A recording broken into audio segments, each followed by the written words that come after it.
here at CanadaBlooms in our feature garden called the Samurai Garden.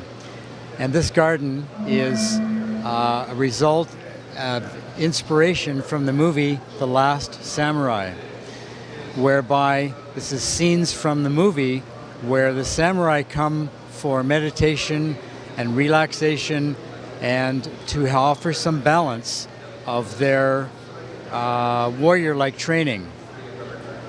So here we have the meditation room, so to speak, the water in the garden, all the nice plants that can be seen.